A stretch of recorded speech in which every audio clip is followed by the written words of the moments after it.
જો મિત્રો તમારી પાસે પણ આવો ફોન હોય તો તમે પણ આવી ગલતી ક્યારે ના કરતા, તો ચાલો જાણીએ કહાની શું છે। आइए देखते हैं मजा आएगा। તો આજે તો હવાર પડી ગઈ મોમાના ઘરે ને ગુડ મોર્નિંગ દોસ્તો, સ્વાગત છે આજના નવા વિડીયોમાં। ઉઠીને નીકળી ગયો સીધો ઘરની બહાર ને બહાર ઉઠીને જોયું ત્યાં તો સુરત દાદા પણ ધીમે ધીમે ઉગતા, કેમ કે સ્વેટર એમને નતું પહેરી। અને પછી લઈ લીધું આપણે બોલનું દાંતણ, ચમ કે મોમાના ગામમાં લેબડા ઓછા હતા।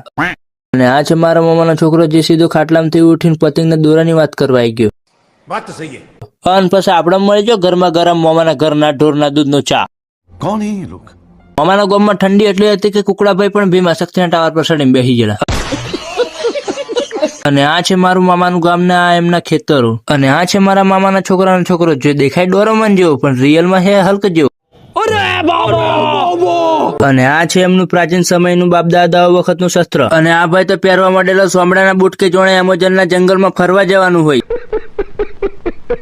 અને પછી પકડી લીધું આપણે બાપ દાદાઓ વખતનું શસ્ત્ર। અહીંયા પાનમ ડેમની અંદર વચ્ચોવચ એટલે કે શિયાળ બેટની જેમ રહેતા લોકો માટે ખૂબ જ ઉપયોગી છે આ વાહન। અને પછી આપણે વર્ષો જૂની આપણે ડિફેન્ડર લઈને નીકળી પડ્યા એમેઝોનના જંગલ તરફ। અને આપણે પોકી ગયા સીધા ડેરીએ ઘરના ઢોરનું દૂધ ભરવા। અને આ ડેરી વાળા ભાઈ તો અજાણ્યા ઢોરનું દૂધ લાઈને આખો દૂધનો કૂવો ભરી દીધેલો।